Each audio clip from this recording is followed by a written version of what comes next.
Before judgment, before the afterlife, there were the gods. Ra was the sun. Each day he brought light and life to the world. Osiris was the king. He ruled Egypt and taught law, farming, and peace. Isis was magic. Her words could shape reality itself. Set was storms and strength, deserts, violence, chaos. They were family. They ruled together. But power was never equal, and balance never lasts forever, because one god wanted the throne. Set was jealous of his brother. Osiris ruled Egypt with order and peace. Set wanted his power. So Set planned quietly. Late one night, he crept into Osiris's chamber.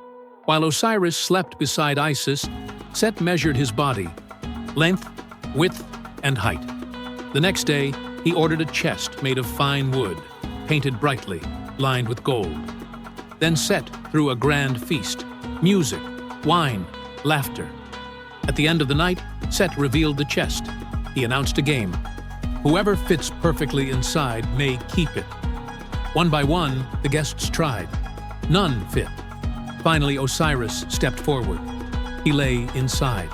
The chest fit him perfectly. At once, Set slammed the lid shut and sealed it tight. Before anyone could react, the chest was thrown into the Nile. The king was gone, and betrayal had won. But death was only the beginning. When Isis heard of her husband's death, she ran to the river. For days she searched. At last, she found the golden chest. Inside lay Osiris. Weeping, Isis hid his body among the tall river grass. She needed time. Time to perform the sacred rituals that would guide him into the afterlife. But that night, Set returned. He came to make sure the river had carried Osiris away forever. Seth searched the riverbank, tearing through the tall grass. And there, he found the body of his dead brother. Furious and afraid he could still return, Set destroyed what remained. Osiris was cut into 14 pieces and scattered across Egypt. By morning, nothing remained. When Isis returned with her sister Nephthys, the body was gone. Osiris was dead, and without him, death itself had no ruler. Osiris was erased, and with him, judgment vanished. The dead no longer knew where to go. But the living were not the only ones in danger. Each night, as the sun fell, the journey of Ra grew more perilous. Ra was the first god, the creator, the sun itself. By day, he ruled the sky, but by night, Ra grew old and weak. So he descended beneath the world, traveling through the underworld to be reborn by morning. And now, with balance broken, something waited in the dark. A serpent named Apep. Apep was not a god. He was chaos itself, the embodiment of Isfet. Each night, he tried to devour the sun and end creation forever. Ra could not defeat him alone, because creation weakens with time, and chaos does not.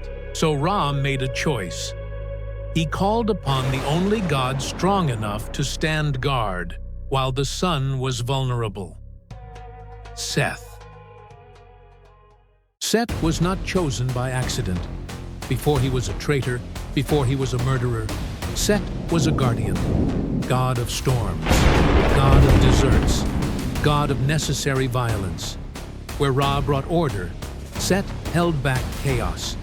Each night, as the sun weakened, Set stood at the prow of the solar bark, spear in hand, waiting.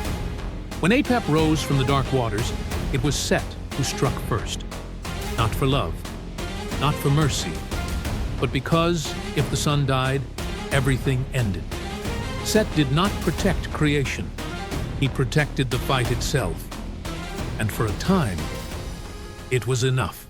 Set guarded the sun, but balance was still broken. Osiris was gone.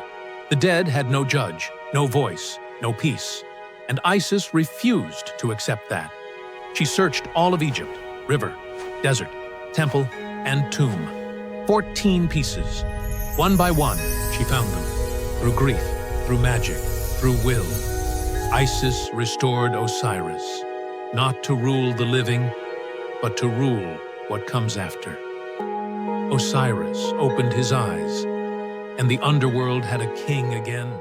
Osiris ruled the dead, but the living still suffered. Set sat on the throne, and chaos reigned. Isis knew the ancient law. Osiris could not return to the sun, but his bloodline could. She needed an heir. She used the last of her magic. She became the falcon. She beat her wings over the king. Life was pulled from death. A spark in the dark, the impossible conception. Now, she carries the seed of vengeance. But Set is watching.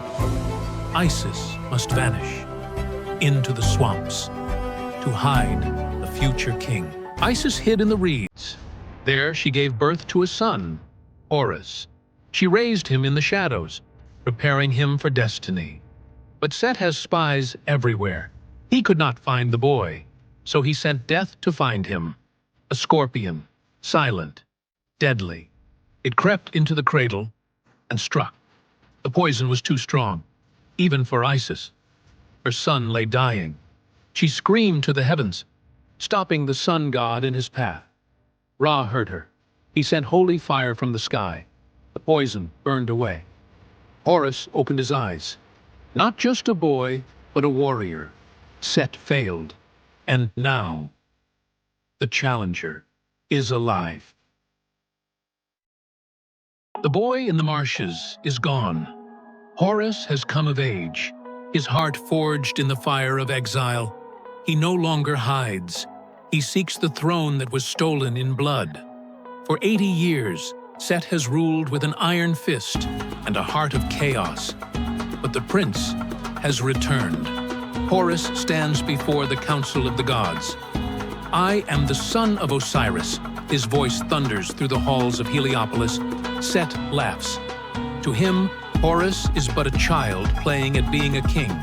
But the law is ancient. The son must inherit the father's crown. The gods are torn. Some fear Set's power.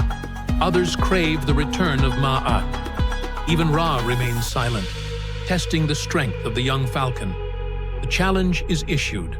A trial of strength, wit, and magic.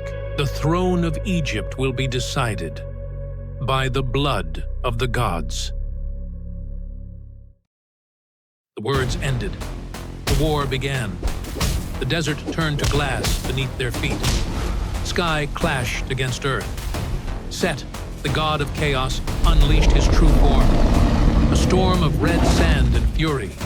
But Horus was faster. The falcon struck from the sun, driving the tyrant back.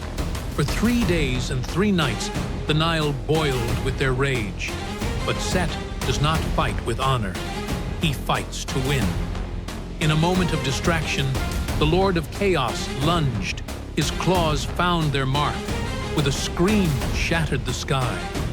Set tore the left eye from the falcon's face. The moon itself went dark. Horus fell, blinded, broken. The air was brought to his knees. Set roared in victory, crushing the divine light in his fist. But the war is not over. You can blind the falcon, but you cannot kill the storm. Horus was broken, but he was not forgotten. Thoth, the Lord of Magic, gathered the shattered light and made the falcon whole again. The gods demanded an end to the bloodshed. No more swords. Set, the deceiver, proposed a final game, a race in ships made of solid stone. The tyrant carved a ship of heavy rock. He trusted his strength, but Horus trusted his mind. The falcon built a ship of cedar wood, disguised as stone. The race began, and Set's pride weighed him down. He sank like a rock into the abyss. While the falcon floated, Set humiliated, drowning in his own arrogance. But chaos does not accept defeat. The river boils once more. The final hunt begins. The wooden boat shattered. Set, the red beast, pulled the falcon into the depths. The river boiled with their fury. But Horus was not afraid of the dark. He drove the golden harpoon deep into the monster's shoulder. Set roared. The water turned red with his blood. With the strength of a true king, Horus dragged the beast to the shore. The usurper was finally defeated. Horus raised his blade, one strike to end it all. "Die, uncle!" But a hand stopped him. Isis, his mother. "Spare him," she commanded. "A king brings order, not murder." Horus screamed in rage, but he lowered the blade. The war of blood is done, but the final judgment has just begun. The sword failed, the harpoon failed. The war for Egypt was deadlocked. In the great hall, Set screamed for the crown. "I am the strongest," he roared. "I killed the serpent. I deserve the throne." Ra, the Sun King, wavered. He feared Set's rage. But Thoth, the god of wisdom, played his final card. He did not ask the living for justice. He asked the dead. He opened a scroll from the underworld, a letter from Osiris. The air turned cold. The torches flickered and died. Osiris's voice echoed from the shadows. "If you do not crown my son, I will open the gates of the Duat. I will send the demons of the west to feed upon the hearts of the gods." Even Ra felt fear. The choice was made in terror. Set was banished to the thunder, and Horus was named king. The war is over. Long live the Pharaoh.